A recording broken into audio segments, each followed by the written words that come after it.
Welcome to the Never Fully Heard podcast. In this episode, I speak to Jack.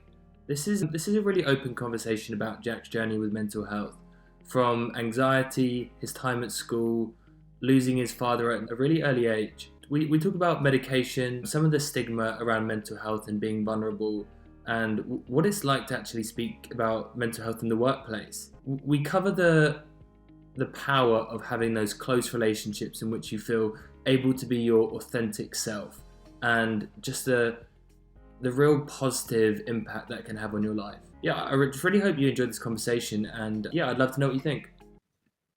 Hi Jack, welcome to the Never Fully Heard podcast. Thank you for coming on. Hi Nick, thanks for having me. Yeah, good to see you. Where I want to start is, when did you first understand what mental health even was? Probably a gradual realization. When I was about 17 or 18, I remember experiencing a lot of anxiety for the first time. And I actually have asthma, so I just thought that it was my asthma and would up my dosage of inhalers and do all these things to try and help my asthma, but yet I was still finding it hard to breathe. And I think probably a couple of years after that, I started to realize, okay, this might be anxiety. I think the conversation had started to pick up a bit around mental health. So it's then probably for the first time that I joined the dots, I would say. And how did you experience anxiety? I would just feel out of breath all the time and struggle to breathe. So I'd be laying in bed at night and I might be worrying about something and the pressure would really build up in my chest and I'd find it really hard to breathe.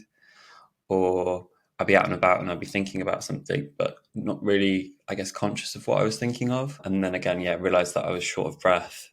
My chest was really tight. So that's kind of my first symptoms. That's what it feels like for me. And did you ever speak to anyone about those feelings when you were having them? No, I didn't. I didn't really.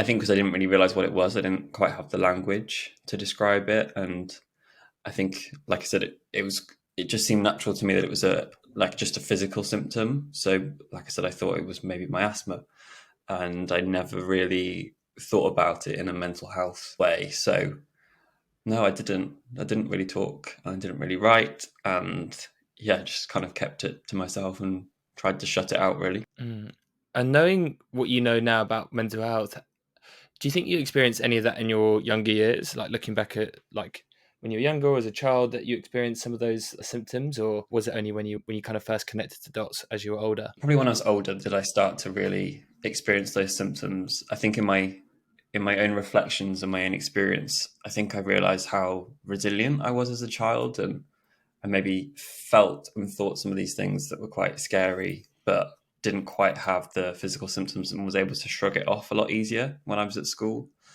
And then it was when I got older that it really became a problem for me. But also I lost my dad when I was 13. So that, I was dealing with a lot of grief. And again, I wouldn't have really thought about it as a mental health challenge. But yeah, I'd say the cracks started to show for me in my teenage years. Yeah, thank you. Thank you for sharing, first of all. And how did grief? How did you end up grieving? How was that process for you, and what impact did that have on your, I guess, mental state? So my dad died really suddenly. He died of a heart attack. He was, as far as we thought, quite a healthy person, and he went out for a run and got in his car after the run and had a heart attack in his car and pretty much died straight away. So he dropped me off at school one day and then didn't come to pick me up at the end of the school day. So for me, grief involved a lot of shock. It was a feeling that the world all of a sudden wasn't safe because this thing happened that I never thought could happen. And I guess there are times as a child where I thought, oh, what would it be like if I lost one of my parents, and how would I be able to cope? But I never really thought that it would or could happen. So it involved quite a lot of fear for me and quite confusing emotions. And I was already having quite a tough time at school. So my way of coping was to become quieter at school and not say really anything and try and just hide and stay under the radar of other kids and kind of I would just come home and play on my PlayStation. I'd play FIFA for kind of like 3-4 hours straight, just to, I think, looking back, to kind of numb Mm, it out and just escape into this other world and not deal with the reality of what was really going on for me. mm. Yeah, appreciate you sharing the story, because I'm sure there have unfortunately been many people that have experienced such a horrible loss. Looking back, I guess what you know now and knowing what services there are out there, what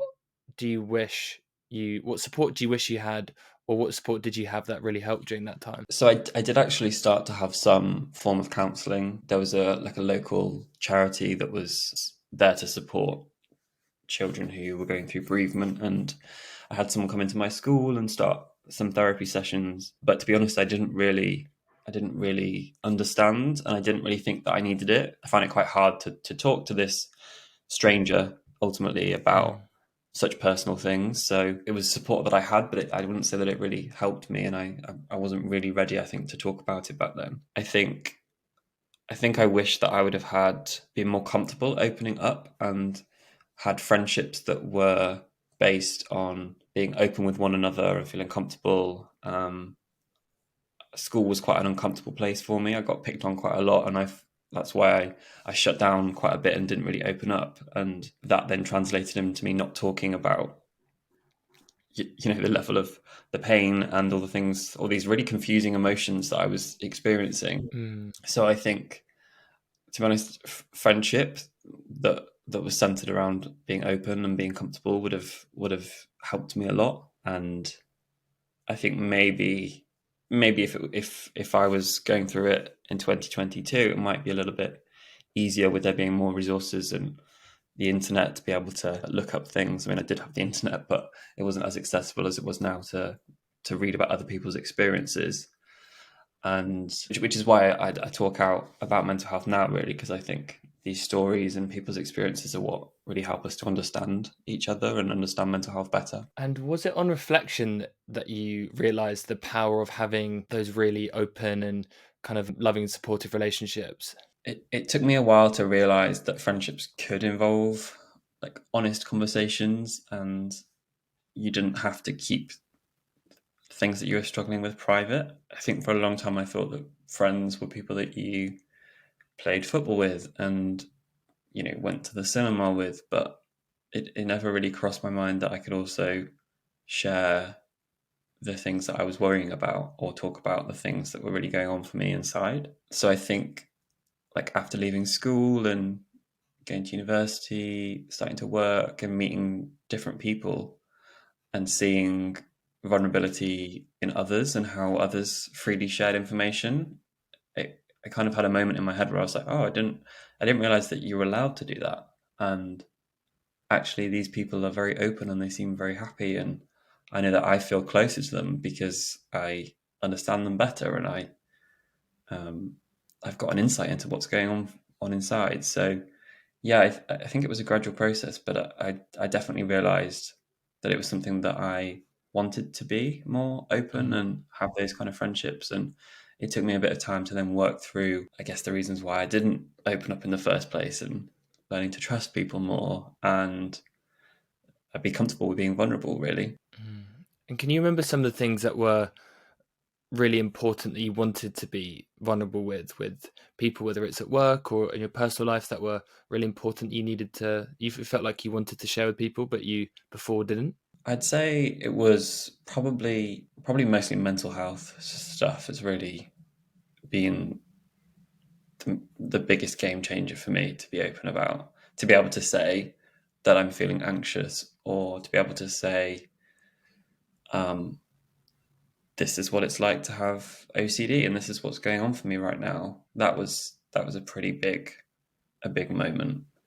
Mm. And also being in relationships as well. In my first relationship, I didn't tell anyone really what it was like within the relationship. Because again, I thought I needed to keep it private, but being able to confide in friends with the things that I was struggling with, and then hearing, oh, that's actually okay, and other people have those thoughts or go through those experiences too. Those those moments were, like, looking back now, they were so beautiful because they're just moments of human to human connection. And, the feeling that you get when you realize that you're actually pretty normal and other people go through it too. It's just such a great feeling inside. And before, was all this narrative going on inside your own head? Were you just having to go through these battles, I guess, alone in your own head? Yeah, I would try and talk to my mum about it at times, but not really know how to talk about it. Um, and, I don't think at the start she really knew either, like how to have conversations or what was the best way to help me. So I would keep it in my head. I did start to have more consistent therapy when I was 18, and that really helped. But yeah, I just kept it all to myself, and I would just think about it, and I just wouldn't be able to do that now. But I think I found as a teenager, I don't know how I did it, but I was able to get by with doing that. But now I just know that I would struggle immensely if I did that again. Mm. And have you ever had any, I guess, like teaching or training on how to be more vulnerable, or to how to do it, or do you think therapy helped with that? Like when I was younger, I volunteered at Childline, and then more recently, I volunteered at the Listening Place in London that supports people who are feeling suicidal. And I think through those experiences, I guess I've learnt Mm. what it's like to be on the other side and support somebody, and I guess the use of language and how to help someone to feel comfortable and open up and feel seen. So I guess that's helped me.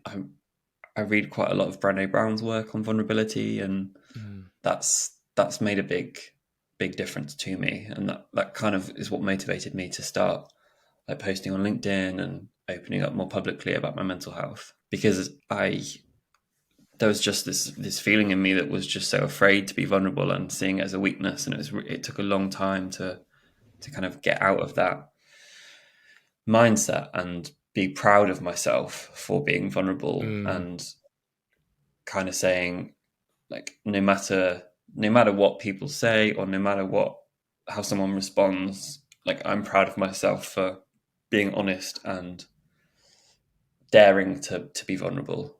And I think it took a lot of that understanding, and then going out and say, like, posting on LinkedIn, and then really leaning into the feelings that came up within me when I was vulnerable, or when I had that conversation with a friend.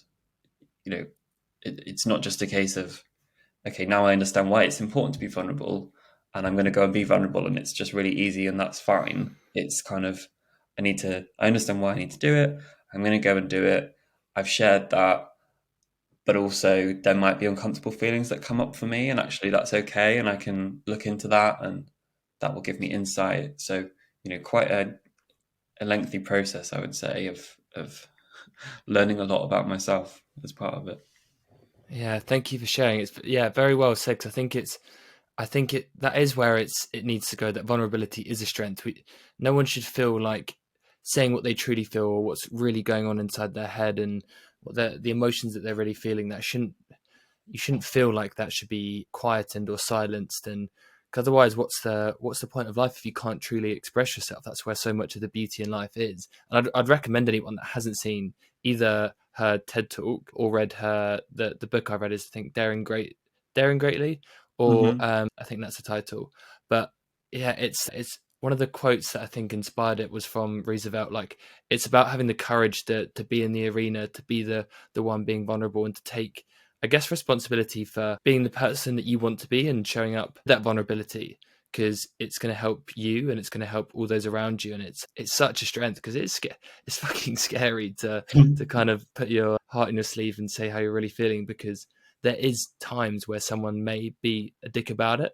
That's just the unfortunate part of it. But the beauty the rest of it brings is amazing. So thank you for saying that. Yeah, no, it's my pleasure. It's something I believe, like, very passionately in, and I think I've only been able to be comfortable talking like this and be able to be vulnerable by also, like, really building a good relationship with myself, because, like you said, Like, I think when we start talking about things that are deep or emotional or, that show vulnerability, we have to keep in mind that this can be quite difficult for the people on the receiving end, and it can bring up vulnerabilities within themselves. And if they're okay with that, great. You can have a really vulnerable conversation and really connect on that level, but that other person might not be comfortable and not know how to respond and may say things that they don't mean.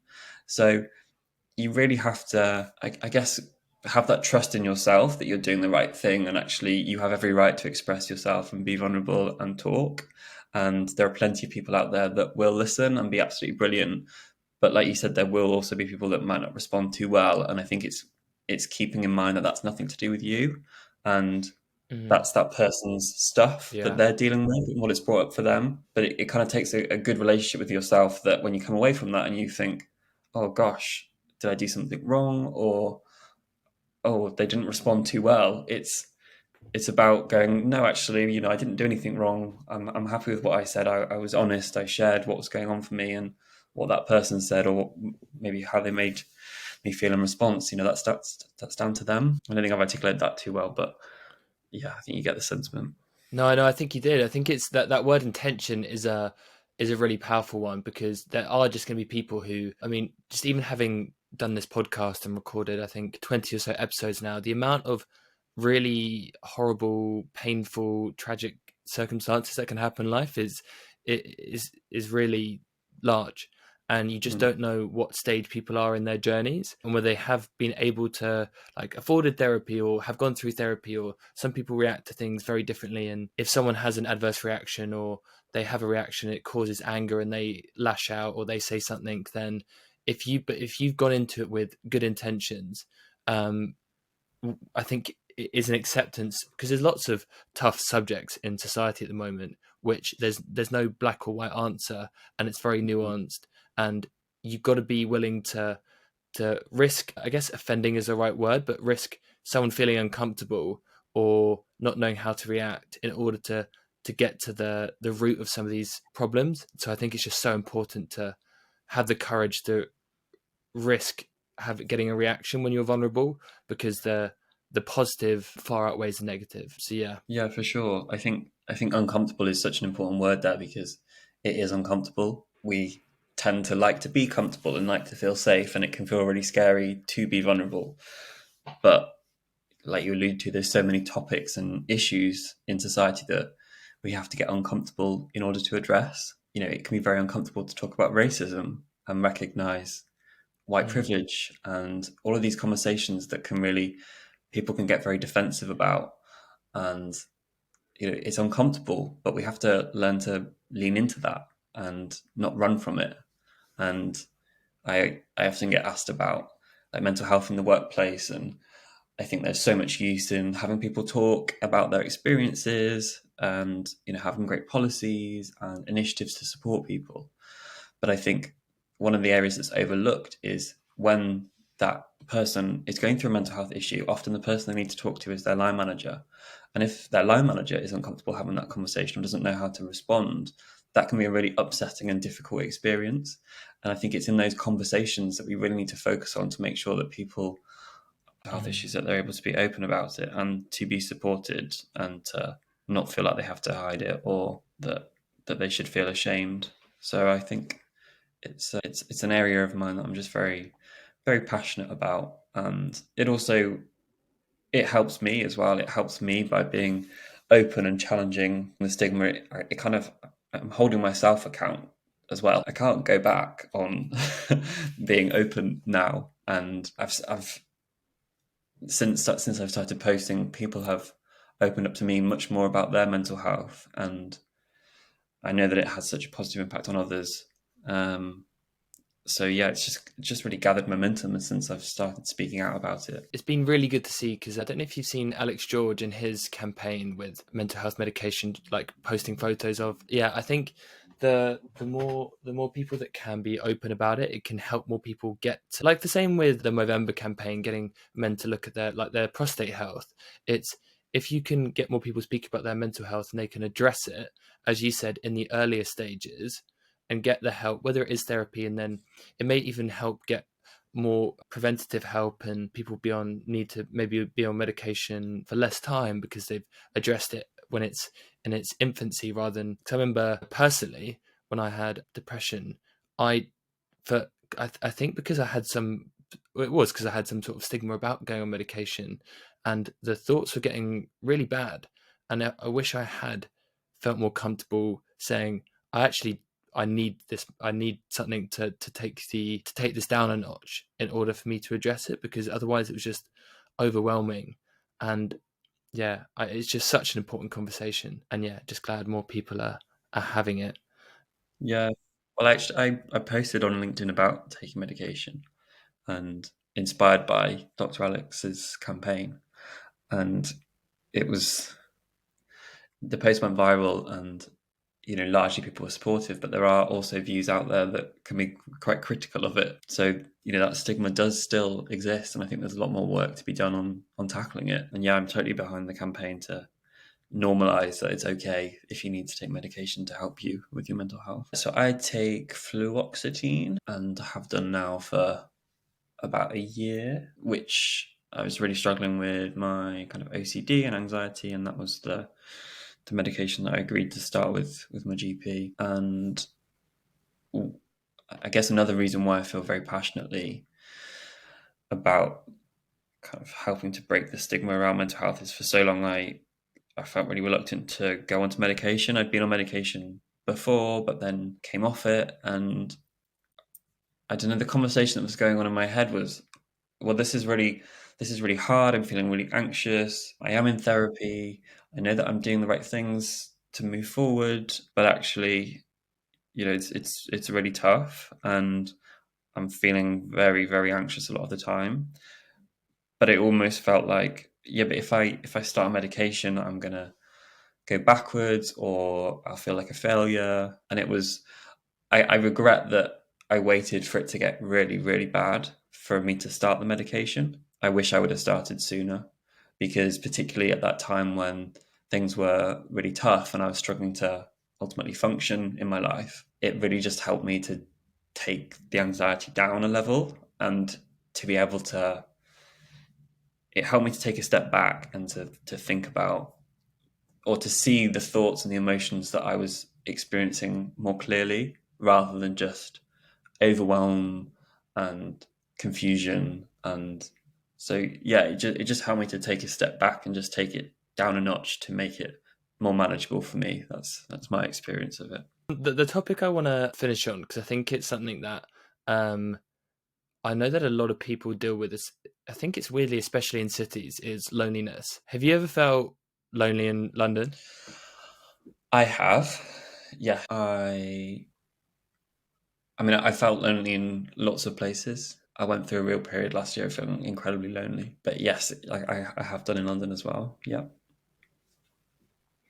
And then why did you feel? I guess did you yeah? I guess what was the impact of feeling lonely? When I was feeling lonely, I would feel like there was something wrong with me, and that I would compare myself with other people, and that I should be living this certain like lifestyle that involved being around people all the time. I think for me, it really heightened when I came out of a relationship and I was single, and yeah, I really judged myself harshly for my situation. And yeah, it was really, really hard to sit with loneliness. It's a really interesting concept, because it's I've heard it spoken about so much, that you can be, because you've moved from, I guess, the people always take it way back to like when we were in tribes and we're used to being around groups of people. And they've done really interesting studies where they've taken people out of these tribal environments and put them into cities, and then taken people out of cities and put them into tribal environments. And the people that came from the tribes always want to go back, even though they were living like a far lesser lifestyle compared to the person in the Mhm. city. But the person in the city never really wanted to go back. And it just really highlighted to me, I think it was in a book called Tribes by Sebastian, I think his name is Junga. But yeah, it just really highlighted the importance of, I guess, just finding those really important relationships.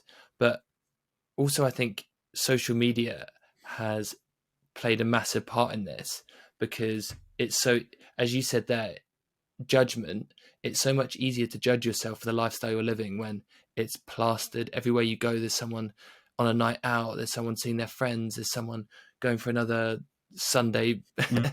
roast, and you feel like there's this constant stream of events going around, and you're sitting there by yourself and really judging yourself. It's a conversation I don't think's had enough, because it seems like there's a lot of people experiencing it, but not many people, I guess, are willing to admit they're lonely as much. Yeah, yeah, for sure, for sure. And I remember times where, for me, it was particularly around weekends. I would feel like I've actually just, as I've said that, I've kind of, the dread has just come back up inside me, going back, because that dread of, oh gosh, have I got weekend plans? And even though I'm really Mm, tired from working this week and everything else I've been doing, I need to have loads of plans at the weekend, and I can't be in alone, And then, yeah, and then when I was, I'd feel like really overwhelmed because I would judge myself so harshly and feel like there was something wrong with me and that I was like failing at life and all of these really painful criticisms that I would throw at myself. And